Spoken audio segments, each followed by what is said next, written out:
All right. Welcome back to the Hardcore Record Podcast, episode 14, with Mike from Not Like You Zine. Once in a while, you meet someone at a show, even as we age, and you get talking about life and music through mutual friendships. So take a listen to us ramble on about story after story, and then go check out notlikeyourrecords.com. Enjoy. All right, So where are you at now? Are you up north? Yeah, I'm in Massachusetts. Okay. Yeah. That's what I thought. Yeah, so, all right. We're here with Mike from Not Like You, Zine, record store, whole bunch of stuff you've been involved in over the years, yeah? I have indeed. Yeah. Try to keep myself immersed in things that I find enjoyable. Therefore, it never feels like you're doing any work. Yeah, I know what you mean. That's what this I've podcast tried to use that as a life motto throughout the years, even with my business and everything else. Yeah. Cool. That's what the podcast has been for me. You know, same type of thing. It should be, man. Life is hard. There's a lot of challenges. The outside world is ugly. Do what you love and enjoy what you do, and yeah, it gets you through the rough days. Yeah, gotcha. Let me just get rid of something there, just so you don't see that. All right, so basically, how did you? Let's start with the beginning. Basically, you know, like what was the spark? What was the moment that you found hardcore punk rock? Wow. Yeah. I grew up in northern New Jersey, and as you can imagine, in the suburbs, there's not a whole lot of punk rock. I had taken a Clash record out from my town library, which they had for some reason. They had London Calling, and I had a buddy whose brother was a couple years older than us, and he'd always go off on these weird, wild tangents about stuff. And one day he's talking about Sex Pistols this and Reagan Youth that. I'm like, I got to check this out. So one day I went and I bought Nevermind the Bollocks, and it was this colossal eye-opening where I'm like, I need this and I need more of this and I need it now. So I started digging through every bin of every record store I could find, and I went from there to the first Suicidal record, to Damage, to what else would have been that early mix, Dead Kennedys, and from there. Uh-oh.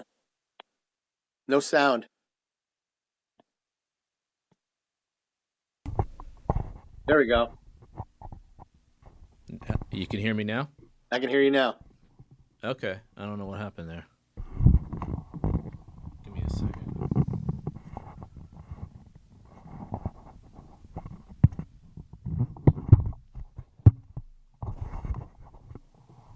Can you hear me? Yeah, perfect. Okay.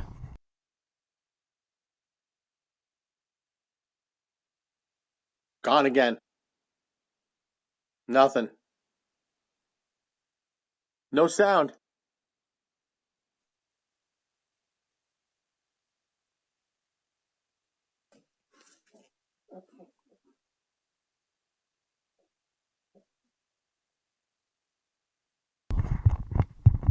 Sound. Yep. Okay. Yep. There you go. That's never happened to me. I don't know. Yes. Look at me bringing it down. Yeah. Yeah. All right. The green light's on, so we're good to go. I'm not going to touch it. All right. Moving on. What was I saying? Yeah, not a You lot would of... ask what my intro was and how I first got into things. Oh, yes. And then I was going to add before the sound went out. Not many people talk about Reagan Youth much anymore, and I absolutely loved that band when I was younger. Got to see them twice back in the day. Oh, wow. I was out with friends one day, and they're like, "Let's go see let's go see Reagan Youth." And we were looking at shows. They were playing at the Anthrax. Mm-hmm.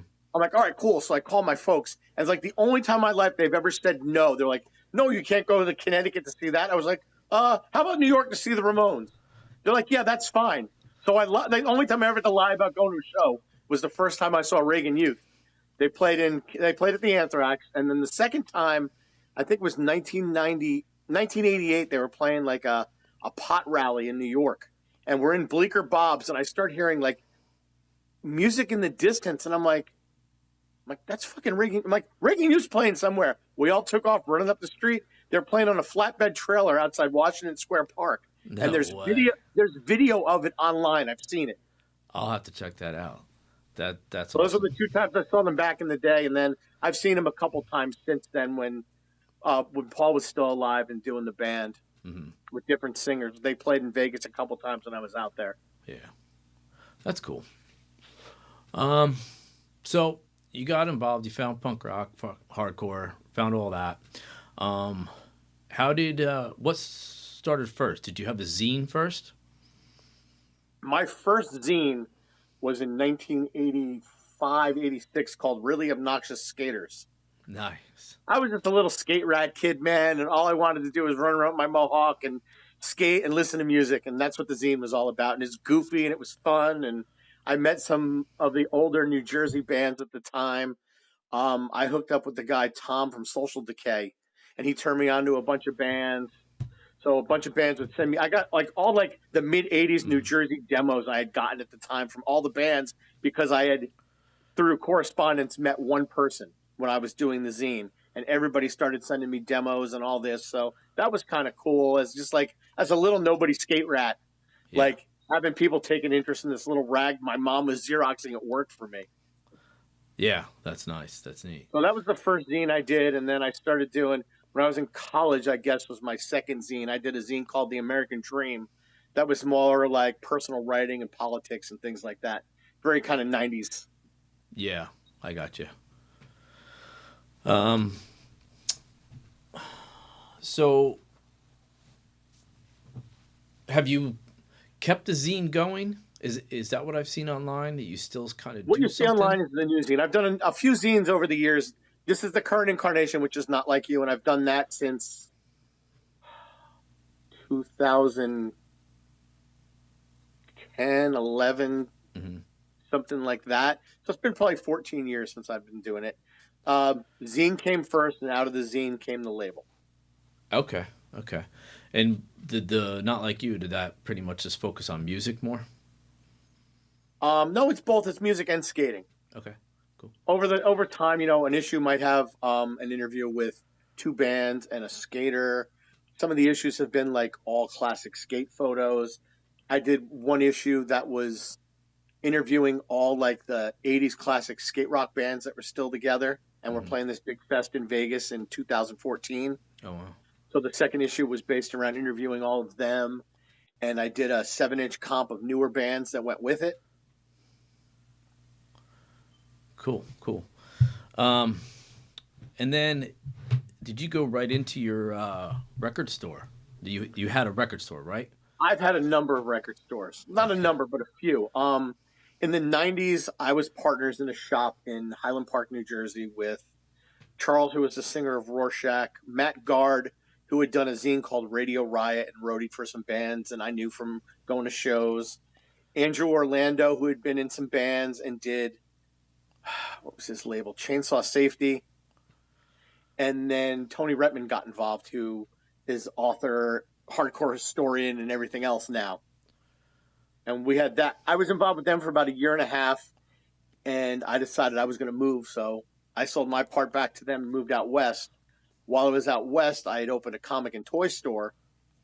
Then I opened a record store out there, and I had a manager of my record store who had a fondness for cocaine, and his only bigger fondness than cocaine was using my cash register to pay for it. Oh man. So I couldn't run two businesses at the time. Yeah. So I closed the one and combined them all together.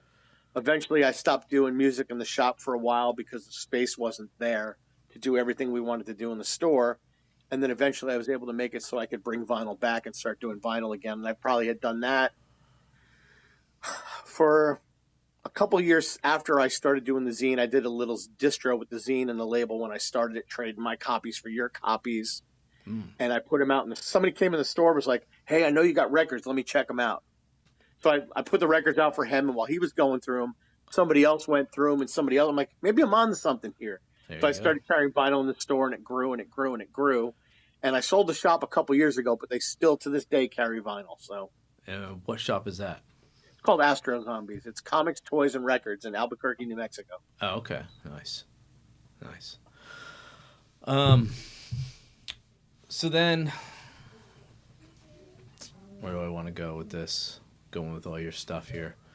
It's kind of all over the place because my life's been all over the place like that. But there was the '80s zine, and then the '90s.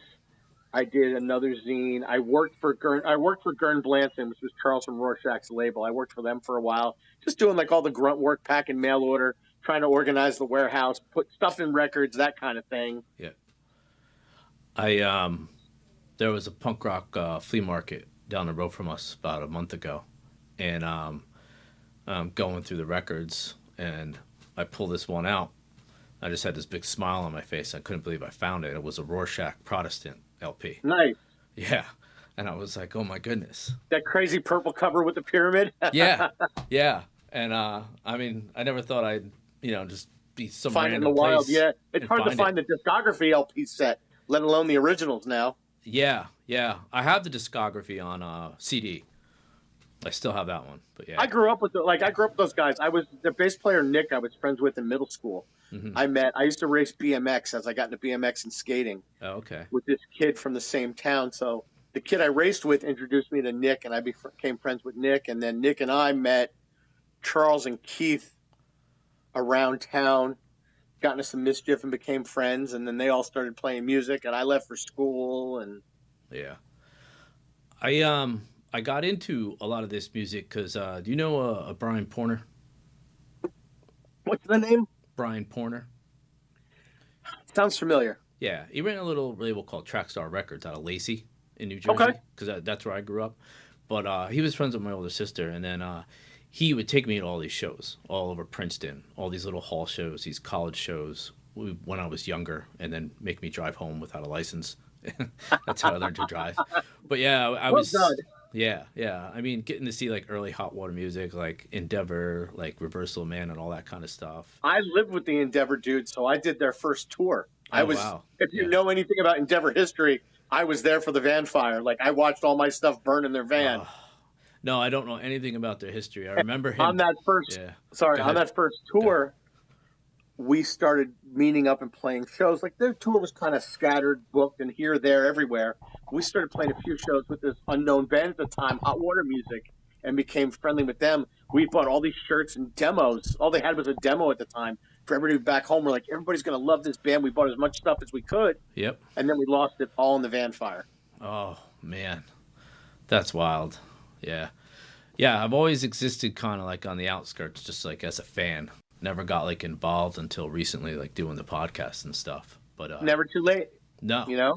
No, it isn't. It's we all have that spark in us when it comes to hardcore, and there's something that draws us to it, whether it's being in a band, whether it's doing a zine, whether it's roadieing, whether it's just traveling and going to shows and being supportive, whether it's booking shows. Mm-hmm. I've done a lot of it. I've never had a band really stick together, but I've done everything else. I've booked shows. I've roadied. I've toured. Like, I did a label, a zine, a record store. I've taken pictures at shows. My pictures have been used in records. Like, I've done so much cool stuff that has left an impact on my life that probably never would have happened in any other avenue of life if it wasn't for hardcore and punk. Yeah, yeah, true. You end up finding it, and it becomes just so inviting, you know, just going to a show wearing a shirt of a band that somebody else is like, hey, I got to see that band, and then you just have a conversation, and you just made friends with someone. And it's exactly. From something in civilian society, and I'm doing air quotes here. Yeah. That would never happen, generally never happen, like, oh, you've got an Eagle shirt on or, whatever. Yeah. Like, you might give the guy a nod like, yeah, cool, but you wouldn't become friends per se like you would with somebody wearing something relating to hardcore or something like that. And it happened all my life. Like, as a kid growing up, I'm a little older than you, I imagine. I'm 55. Yeah, I'm 47. You would see somebody in my era, even just somebody wearing Vans, and that was like, this guy's on, like, he knows some of the stuff that I know, and you'd start talking just because of that, because it wasn't readily available. So you had to search it out. So you knew you had somebody else that was on a path you were on, and you'd start talking. Yep. Yeah, I get you. Yeah, we have friends up here we met. They were wearing an Avail shirt at a back-to-school night with our kids, and that's how we became friends 10 years ago, and we've been friends ever since, just because That's awesome. of that. I saw that band in the 90s before I moved west. I saw that band so many times on both coasts. I flew out to California one Christmas break to do some shows with them and travel around. I saw Yeah. them all over New Jersey. They used to come out here and play. And then Kevin, who did Old Glory Records, was doing one of their records at the time. So they'd all like center base it. His parents had a little home up in Vermont in this little Hmm. town called Brattleboro. So we'd all go up Yeah. there and just hang out for a couple days, and that would be home base. And we'd shoot to a show and come back and crash there, then go to the next show. And eventually, Kevin would just kind of drive me back to Jersey and drop me off before he went to his house. And life had to get back to normal. But you'd Yeah. have all that fun. That's cool. I have some of those Old Glory records. Hell Still. yeah. Yeah. Try to find them wherever I can. Not much anymore. It's hard to find anymore, but whatever. It really is. Like some of that stuff that was so prevalent, you just don't trip over anymore. Once in a while, you see some of it. Yeah. Yeah. And yeah, a lot of it, online. And that's what makes it social media for me fun, because like that's what I'll look for. Oh, you got that obscure release. Nice. Let me shoot you a message, and you end up having a conversation online with someone. Yeah. Exactly. You're able to spark up a conversation that leads to 5 other conversations, all because somebody posted a record cover or had a sticker on a computer online or something. Yeah. Yeah. Something as simple as that, and you wind up becoming interested in each other. You become friends. Eventually, you're in the same city. You see each other at a show, or Yep. you make plans to meet up because you're going to be in the same city, and you get lifelong friends out of a lot of it. Yeah. And it's always been like that. Some of my closest friends today are people I met at shows in the 80s and the 90s, or I met because of music somewhere. Like, oh, we're in suburban New Jersey and you have a foot-high red mohawk. We need to be friends. 40 years later, we're still friends, that kind of thing. Yeah. Yeah. Nice. Were you going to shows at City Gardens? Absolutely. My first show at City Gardens was 76% Uncertain, Marginal Man, the Rollins Band's first show, and the Circle Jerks. Oh, wow. Nice. That was my first introduction to City Gardens. And I tell you what, I still remember walking into that room and how, through those side doors, waiting in that line, walking in, and how powerful and scary that room was. It was. Not as scary as my second show. My second show was McRad and Suicidal. And it was Suicidal's revenge tour. After they'd gotten beat up and had all this stuff go on in Jersey, they came back with a second tour bus full of friends. So you walked into City Gardens, and half of City Gardens was bald, and half of City Gardens was blue. And from the first note, those two sides of that room collided, and there were fights and the craziest pit you could ever imagine. And just it's one of the most tense rooms I've ever been in my life. Wow. Yeah. That's some as story a 16-year-old kid seeing a room full of suicidals. That was some scary stuff. Yeah. I grew because I don't know if I told you, I grew up in New Jersey most of my life. Yeah. Yeah. Okay. Yeah. So I've only ever heard stories. Got to go there once. I think What'd you say? Earth Crisis. Nice. And I drank then, and every time I would go to a show where there was alcohol, I would just have one beer, and just relax myself. But that was the show that they played there, I guess, after people started throwing beer bottles at them. So this big dude, I'm short. You see me, and this big guy comes up next to me, and he's like, "What are you doing?" I'm like, "Listen, man, I know the story." I had to explain it to him. I'm like, "I just have one beer just to help myself relax. I like Earth Crisis. I want to see him." He's like, "All right." And then he stayed there off to the side and watched me until I finished my beer to make sure I didn't throw the bottles on stage, which I wasn't going to do, but yeah. Right. There's that infamous Earth Crisis show at Middlesex with somebody stage diving in a fur coat and throwing yogurt on the band, and it was brutal back then. Like that the was 90s. A crazy day, man. Everybody was like, I don't know if they're just judgmental or it just. Some of the people involved, I won't.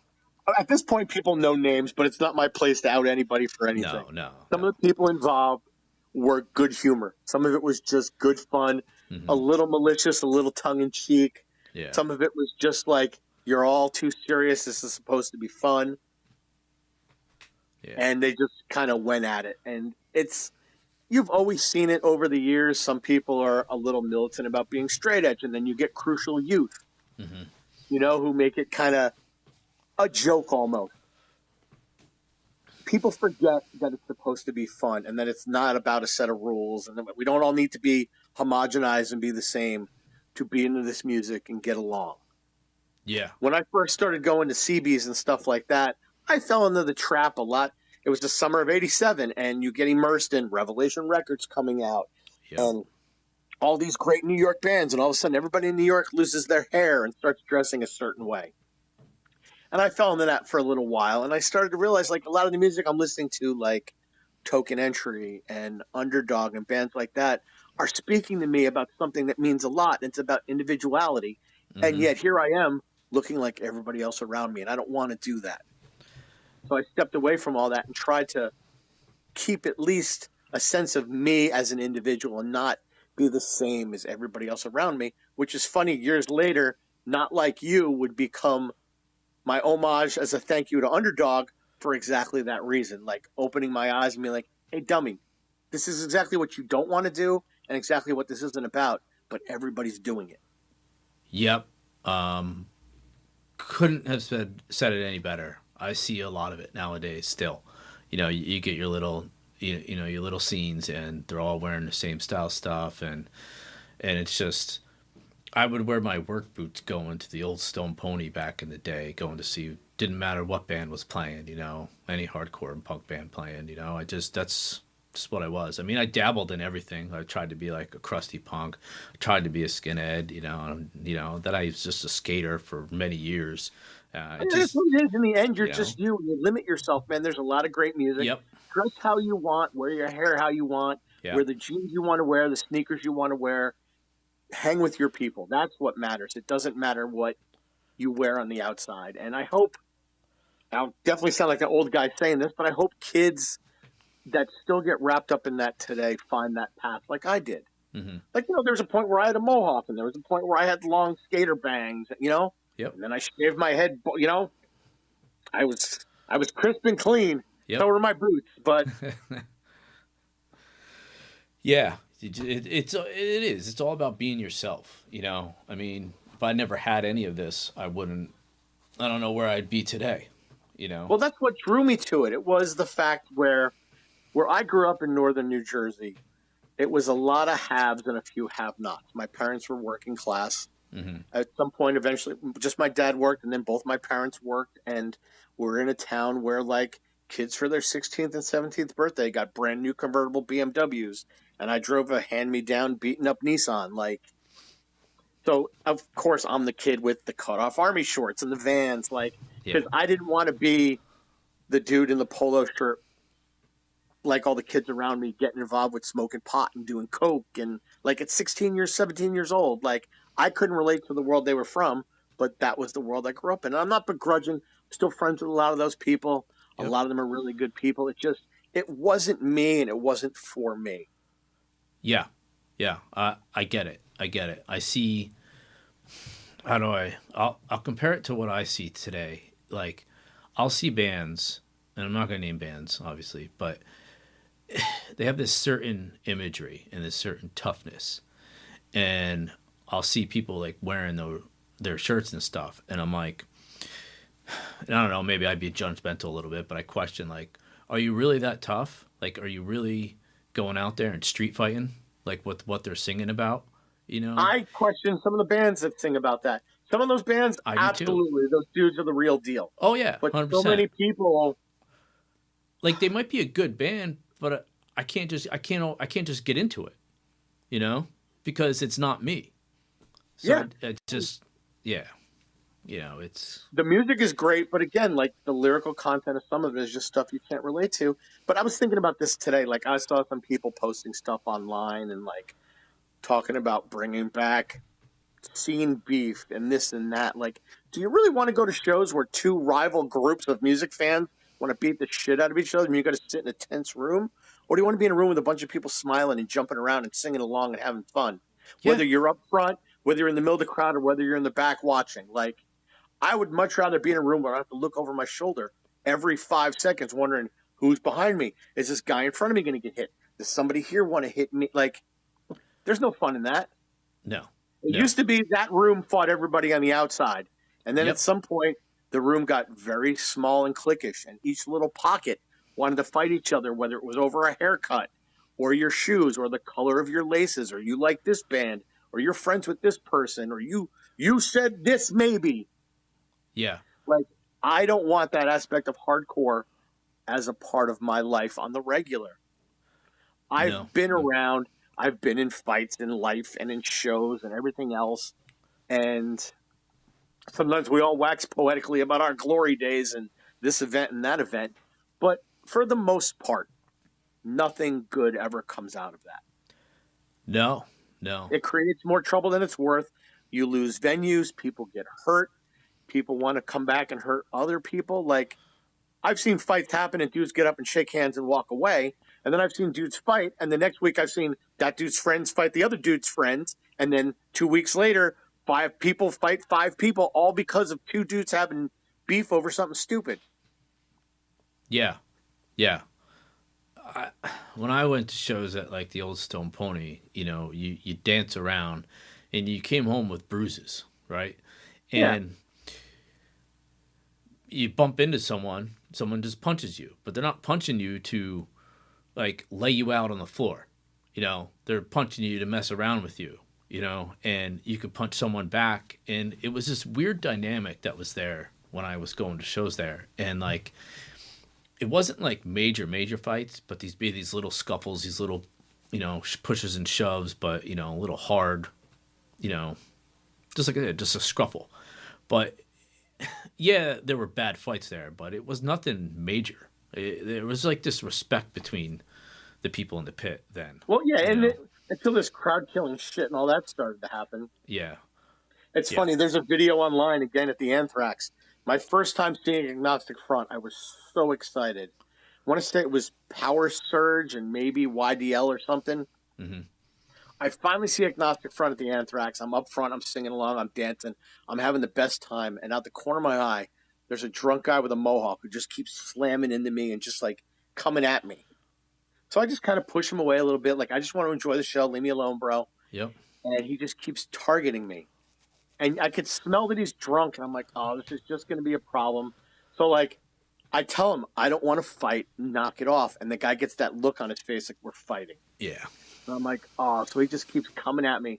So finally, like, I wrapped his mohawk up in my hand and I just held his head. I'm like, I don't want to fight you. And the guy would swing at me and I'd punch him in the face once and be like, I'm not trying to fight you. Well, the only thing Roger sees from up on stage is the bald guy with a mohawk in his hand punching the guy and yelling at him. So you watch, he stops the show and starts talking about New Jack skinheads. I'm like, Roger, I'm not even trying to fight the guy.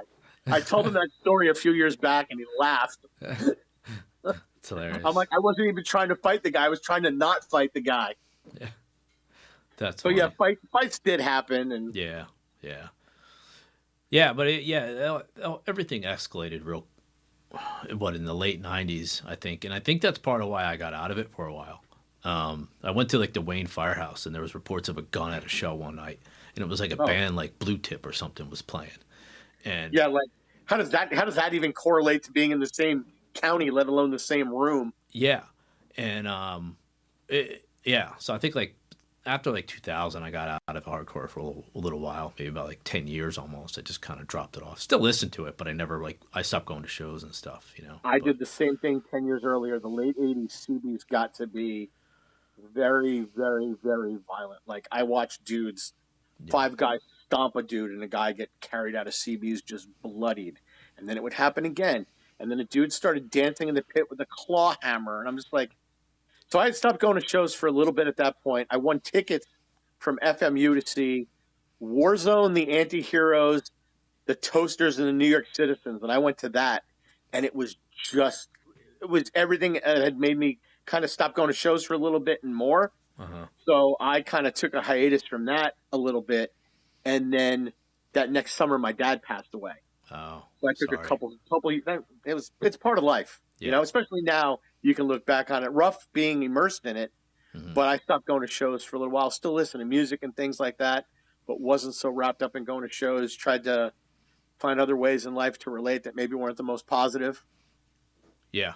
Yeah. And then I always say hardcore is a brutal mistress, man. Like, you can break up, but she's always going to pull you back to her. So a few years later, I got back involved and started going to shows again and helping with people who book shows and doing the record store and doing zines and touring. And I roadied for Endeavor. I roadied a couple times for Lifetime. I didn't necessarily roadie for them, but every show I was at, Avail was always gracious and put me on the guest list, so I always make sure I was there early. I helped unload the van, load the van up again, that kind of thing. Yeah, yeah. That's cool. That's cool. I can say, though, going to shows now, especially even up here, like Providence and Boston area, like everything's pretty chill.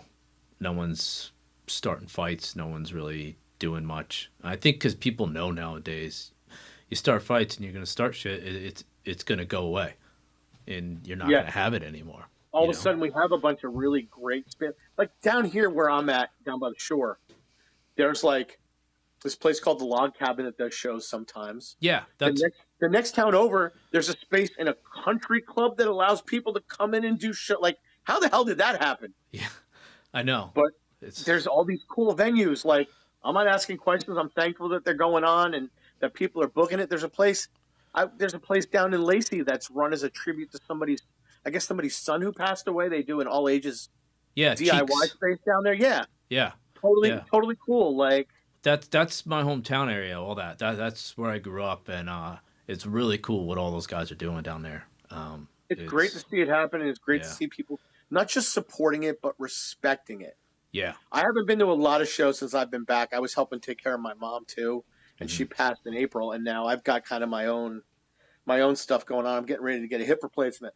Look at me getting old. Yeah. I feel like that might come. As far as standing around and even driving long distances is something I can't do a whole lot of right now.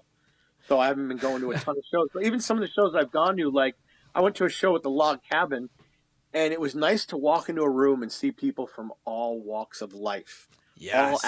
All avenues of punk standing in the same room. And there wasn't all this weird fronting and tough guy shit. And it was just a bunch of people there to see music who maybe have different views on some things in life, even some different views on music or culture or dietary needs or what's a cool shirt or a cool haircut or whatever. But they were all in the same room and they were all singing along and they were piling on each other. And like little kids were doing their first stage dive and like the meanest, ugliest mug in the room was cheering them on. Like, that's kind of cool. That's kind of cool to see when you feel like, you know what? This thing is taking care of itself. Yeah. It's not excluding people. It's including people. I went to a show, a dude I've known for, I don't know how long, 35 years. I meet his kid and his kid's stage diving and jumping around the pit. I'm like, hell yeah, man. Like 40 years ago, that was us. And now it's my buddy's kid. Like he's got a band now. And it's cool to see the next generation. It's weird to talk like the old guy. But it's cool to see the next generation out there doing the same things and going to shows and watching these kids. I don't say I have a safe space to do it in because that's totally not the verbiage I want to use. But it's nice to see a room full of people from our walks of life, from different walks of life within our scene, all doing the same thing, which was what drew me to it in the first place. And then what pushed me away from it when it all became divided. Yeah. No, I absolutely hear you 100%. You were saying going to shows. Let me backtrack a little about and standing for too long. Underdog played up here in Providence not that long ago. I know. I wanted to come up, man, but I can't do. I missed a friend of mine passed away a few weeks ago suddenly after a routine surgery, and there was a big memorial for him in Newark yesterday. I couldn't handle the car ride to Newark and back, let alone standing around at the service to go. Yeah. There was like 6 bands that night, and it was a Sunday night, and it started at 6 p.m. And I have like a back problem, and like today my hip is bothering me because of my back problem, and I'm like I can't do it. I can't go. Yeah. I have to go to work the next day. You know, I'm a mechanic. I have to be a functioning adult with bills to pay and responsibilities, and And I'm like, if you're gonna do a Sunday night show, just throw three bands or something. Three bands, exactly, or do it in the afternoon. Like, there's no reason for 7 bands on on a Friday night, let alone a Sunday night. I'm old. Yeah.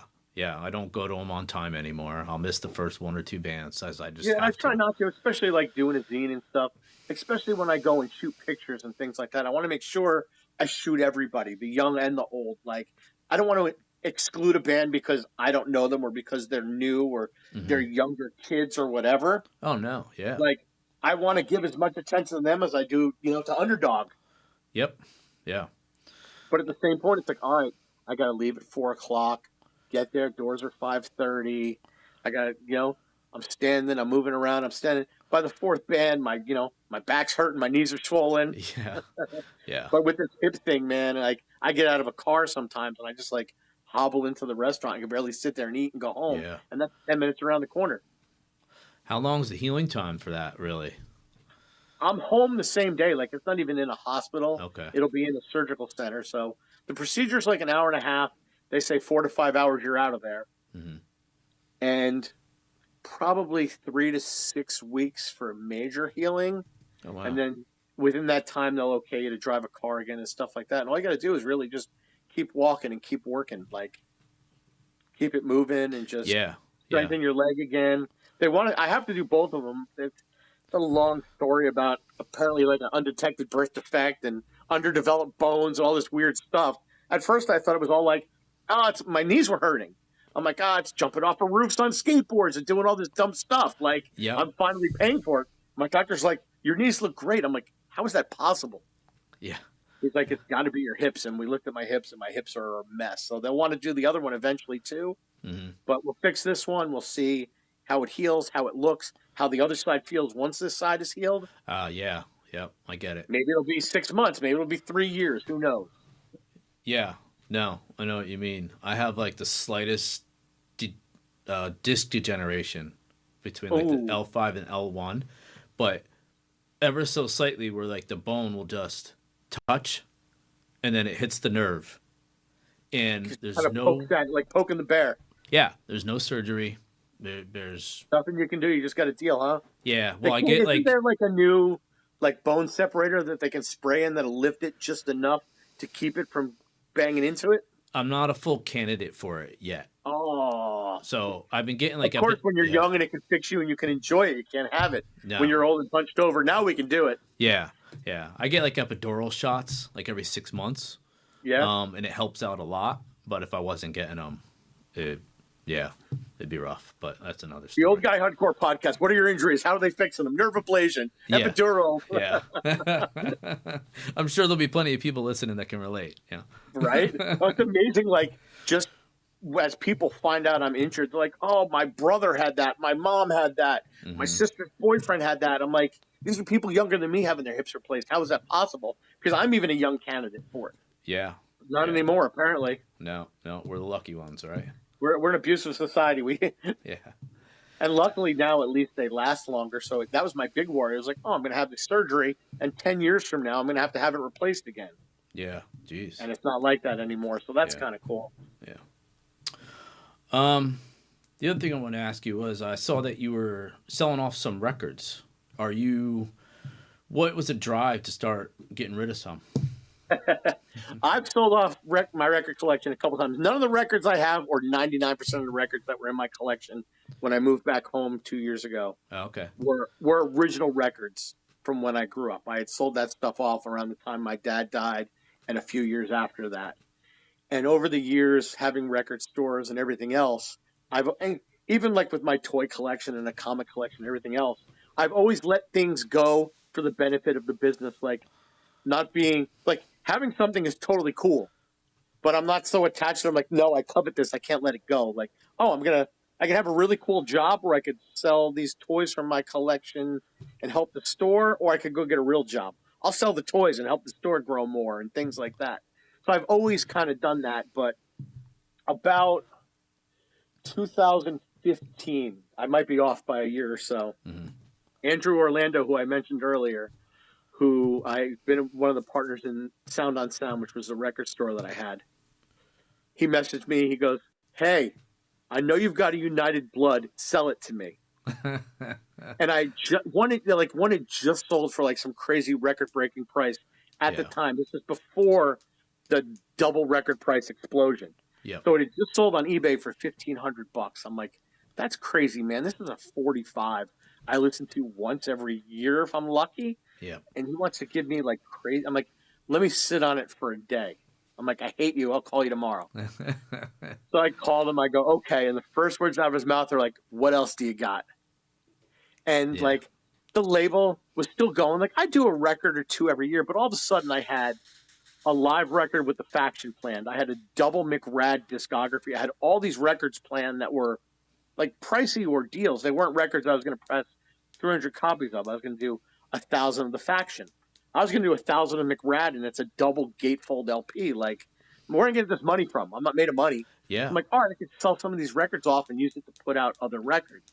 So I started doing that. Andrew bought a bunch of my stuff. And then I posted like a bunch of records on a table and I put them on Instagram. I'm like, if there's anything you're interested in, let me know. And all of a sudden someone's like, I need an Antidote 7-inch. I need a Original Nervous Breakdown. I'm in Australia. I got this here. I need this here. And next thing you know, my Discord singles are gone. My early New York stuff is gone. And it just kind of snowballed from there. And I kept the stuff I listened to fairly regularly or favorites or things like that. Yep. And when I moved back, I bought a small house at the shore.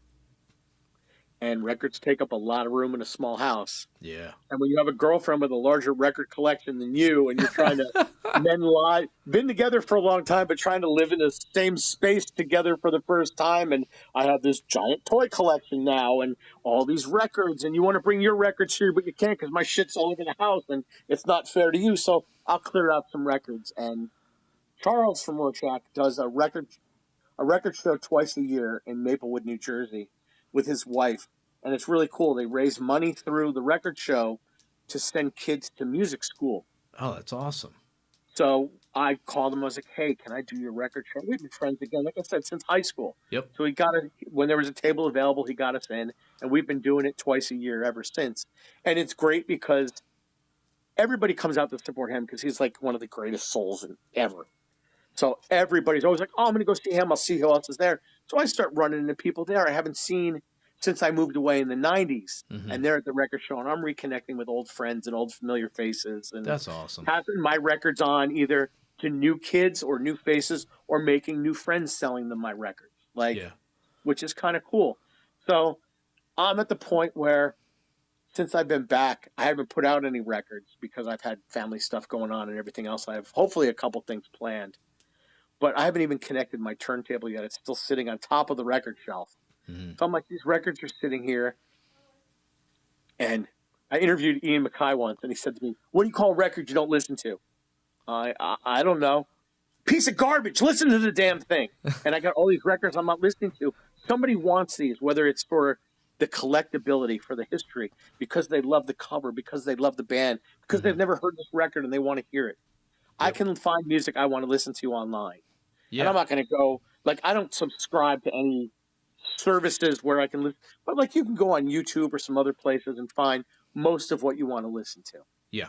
So as long as I have an avenue to listen to music, that's more important to me than at this point in my life, the aspect of record collecting. Like, I don't need the blue vinyl version of this. I don't need the limited mail order press of this. If I have a press I can listen to, cool. Yeah. Or I have a way to listen to the Gorilla Biscuit 7-inch, cool. I don't care what the avenue is. As long as I can listen to it, I'm happy. Yeah, I understand. I've been toying with the idea of starting to get rid of some records, but then I also got 2 kids that are like the younger ones starting to get into metal. And I'm like, all right, so I don't know what I should sell off yet. You know, what are they going to get into? But what's the gateway drug of metal going to lead to? Is it going to lead to more metal, or is it going to lead to hardcore? Yeah. Like I'll take her to a hardcore show first, and we'll see. Yeah, exactly. See if it speaks to her. But yeah, I started going through them all, and I was like, oh wow, some of these go for a pretty penny. You know, I was like, geez, I can't believe it. Like, the prices on some of them. When I was selling off in the mid 2015, 18, that era, I was getting ridiculous prices for stuff, and a lot of stuff has doubled since then. Oh yeah, it's wild. Which is hard to imagine, like. And you don't know why. It's like, why does this one go for more when, you know, this one should be going for more? It just This one's more rare and a better record. Yeah. But again, hardcore speaks to different people in different ways. Yeah. One of my favorite records was always the Underdog 7-inch, obviously, but the blue vinyl version. I was outside the Super Bowl of hardcore. Russ skated by. He's like, hey, anybody want to buy an Underdog 7-inch? And you couldn't find it at the time. I'm like, I'll buy one. He's like, last one I have $3 or whatever it was, and it was blue vinyl. So my first version of that was the blue vinyl. I had it on tape, but my first tangible version was the blue vinyl one. So that's always been a little sentimental to me. Yeah. But I let my old copy go, and then I let my newer copy go to somebody too. And you almost feel like it's a passing of the guard. Like, here's, here, kid, here's this. Yeah. Yeah. But it's a passing of the guard with $300 or whatever, like something crazy like that. Yeah. No. And you see it happening during record shows. Every record show, there'll be like one or two new faces, and they come with a few boxes, and they've started to let stuff like, I don't need 12 copies of, the Judge LP or the Youth of Today 7-inch. I only need one. So they keep their favorite version or favorite two versions, and they let everything else go. And they're like, everything gets snatched up. They're like, oh, I've got more stuff I can bring for the next show. And it snowballs and it snowballs. I can look here behind me. I probably only have about, minus stuff I've released, probably about 40 records, 40 or 50 records left on my shelf. And it's the stuff that's like really important emotionally to my life and periods of growth or sentimental, or like a friend's band with pictures of us on the inside, or somebody took the time to thank me on a record and it meant a lot to me, so I saved it, that kind of thing. Yeah, I hear you. I think that's what I want to get down to, almost like just like the most sentimental ones, because there's just so much that gets lost in that whole pile that I'm just like, I don't even know what's there, So, yeah. Exactly. There are records I've listened to religiously throughout my life, year after year, since I was 13 years old. Didn't matter where I was in life. There are either a time of the year or times where things are happening in my life, and that record's going to go on. It's going to go on. That record will always be a part of me. Yep. But other stuff, like love the music, doesn't mean I don't like the band any more or less. No. But no, I don't need a physical, tangible copy. Somebody else can have the first pressing of this, or the color vinyl of this, or, Yeah. Yeah. Lately, what I've been doing is trying to, like when I started going through them, I'm like, oh my gosh, I need like 4 more original pressings of this band, and I'll have all of their vinyl. Like a version in of all of them. downsizing, you're buying more records. Yeah. So like, sell 10, buy 4, and I'm like, you're still down 6. That's good. It's made it a lot more fun, and I'm like, great, So then once I get the whole collection, I post a video online, and have conversations, with people. Exactly, and it comes full circle where you're meeting somebody's like, I can't believe you have the red vinyl of that. I've never even seen one of those. And yeah. So, yeah, that's cool. It's fun to share it. Record collecting over the years has been a blast. I made some great friends. I had some great pen pals all over the world trading records. Mm-hmm.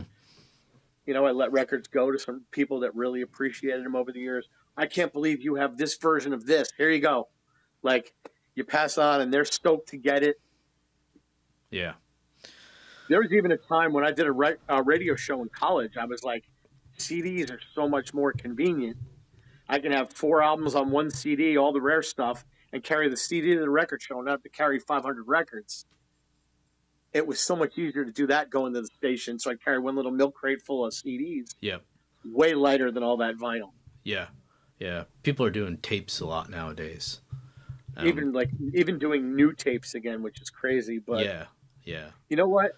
People are having fun with it, and that's cool. And I was hating on it for a little while, but then I just kind of was like, all right, I get in grumpy old guy mood sometimes. I'm like, what is wrong with you people? I'm like, no. Yeah. No, people are having fun. Don't be like, what do I care? I know. Who am I to judge what they're doing? Yeah. Collecting tapes is the cool thing for you. Buying 45 different turnstile shirts is what makes you happy. I hope you find a 46th. Like, it's not for me. Yep. I don't care. But it doesn't matter. It's not for me. It's for you. Yep. Like, do what makes you happy. Yeah. There shouldn't be rules. There shouldn't be like, you're stupid for doing that. No. You want to collect tapes? I mean, I feel bad because I know what's going to happen to that tape you love when you play all the time. I know. It's going to happen to like my breakdown demo and all this. It's going to break. Yeah. Good Dub it stuff. and listen to the dub. Trust me. Put the original away. Listen to the dub. Yeah. I threw out all my tapes years ago. Like I I threw a rented lot. a room out of a house and I just was like, I have no more room for this. Just shoeboxes and shoeboxes, and that was it. Doing the radio show, I recorded every single week. I recorded my radio show. When I moved out west, I gave every single tape away except for like 2, Oh, which I still have. did you But digitize everything the else, show or no? no, No. It no. takes a lot. This was Yeah. like I left in '95, and the tapes were like '93, '94. Okay. So there wasn't even really like much digitizing to be done at that point. It wasn't even Oh, really yeah. a thought in your head like save these. I passed them off to some friends and some roommates, or hey, here's a mixed hardcore tape that happens to be like my radio show. And people took them. They found ones with bands they wanted or whatever, and maybe they have them. Maybe they're all in the dump somewhere. Yeah. But I've got 2 of them that sit in a box. I'm like, maybe someday I'll pop it in and listen to it. Yeah. Yeah. I gotcha. Yeah. So that's all the questions I have for you, man. But this has really been enjoyable exchanging some stories. Really, it's like we talk about. You and I met outside a show, just randomly when other people around us were in a conversation. Yeah. Yeah. And now we're sitting in the same room Yeah. talking about music and hardcore and record collecting and skating and everything else. Like, And that's what it's all about. exactly. It's very easy because these are the things that matter to us, and these are the way you come across people from different parts of the world into the same things. You bump into each other in a strange place around the corner, turning the corner of the show, Mm-hmm. and then you wind up on their podcast. There you go. No, it's cool, man. I appreciate you including me. Yeah, no problem. Thank you for coming on. Of course, I love stuff like this. I love listening to stuff like this. I'm not usually the face or somebody's like, hey, I want to interview you. I've done a couple interviews over the years because of the zine, because of the label, but not being in a band or not being a prevalent face in the crowd all the time. Like there was a time where I was traveling a lot for shows. So I'd be in Vegas a lot, or like I came back here for Nate Fest and the Dave Franklin benefit. And then I went to like Rev 25 and stuff like that. So people started to recognize me a lot. I'd be like, hey, you do that zine. They'd be like, oh, I want to do an interview with you. I want to do this. I'm like, I got, I'll happily do it, but you're probably going to be thoroughly disappointed talking to me. Yeah. But it's fun. It's fun to do, and it's cool to be able to be a part of those things and meet those people in those places, just like us. Yep. That's what I've been trying to do. Just find stories, find people that, just have a story where I think you have a story. And I try to meet the person beforehand, have some sort of connection or passion towards their story. Exactly. You get to feel like, you know what, I think we get along. I think we could have a good conversation. Yeah. Yeah. And that's the whole point, So, yeah, I'm always trying to find somebody like that. I went to Living on the Veg one day. Yes. And Rob. Rob's talking about doing the podcast. I'm like, whoa, podcast? What do you got? He's like, we're just waxing poetically about records. And I'm like, send me the link. And that was great listening to. Oh, it was so much fun with him. But that was so cool to listen, because it was just like so pure and honest, and like you're pulling out a record talking about it. He's like, I have that, but it's a different color. And what about this one? And like just watching 2 like total dudes just fanboy out over records was a blast. Absolutely. One of my favorite episodes of any podcast ever, because I know you guys, but you knew the passion and the excitement. Yep. Was real. You were like giddy little kids at Christmas. Yeah. There's like 6 episodes with him. It was awesome. I love that dude anyway. Oh, he's great. Used to go to shows with him all the time. And, actually, when I was at the Crossroads for Dead Guy and he was there, I haven't seen him in person. It must have been almost 5-6 years, but even before the podcast. So almost like 10 years since I've seen him in person. So that was the first time I got to see him in person. You happen to be back in the same room again. Yeah. I never knew him. I knew of the restaurant because, friends would post stuff online, and I knew, like, I was Yeah. coming back to visit. My girlfriend was out here before I moved back and things like that. So she'd be like, "Yeah, there's this restaurant here, and they've got one on LBI." And they like, I'm like, "We got to try that place one day." So finally, like, I move back. We get settled. She comes back from her, sunny winter wonderland when she comes back up here for Yeah. the normal season. And we drive down there one day and we're eating. And I'm just like, "Oh my God, this place is so great." And he comes over and introduces himself and just starts talking. And we're talking about stuff. And he goes, "You're not Mike you, aren't you?" I'm like, "How do you even know that?" He's like, "Oh, I follow you online and you do some cool stuff." So I was just back visiting still. So I sent him a package of records and some zines. And I Nice. try to make sure whenever I go down there now, they've got like a little like book, like library thing in there that somebody sets up. So I Oh, always tuck a nice. few free copies of the zines in there if Yeah. anybody's down there to check it out. Just because I don't do the stuff to make money. I mean, it's No. nice Yeah. if you can break even on projects Yeah. and not lose your shirt. But I'm not doing it. I'm not looking to get rich off of doing a zine or putting out a hardcore record in addition to 300. So I'll tuck some zines in the bookshelf, and I'm always excited. Like, cool, somebody took it. It happened here. We have little free libraries. My town is like 1 square mile or something where I live. I'm in Mm-hmm. Pine Beach, Yeah. and they've got these little free libraries. So one day I put a couple zines in it, and they disappeared. And I put them in again, and they disappeared. I'm like, some parents got to be finding these and be like, "I don't want my kid reading the Yeah. devil's zine." And we do like a townwide yard sale, and you meet some of the neighbors. And Mm-hmm. I met this guy who's a plumber, and I needed some work done, so he came to do some work, and he brought his kid as an assistant, and we're talking, and his kid starts talking about the zine he found in the free library. I'm like, "Oh, you mean this one?" And I hand him another copy.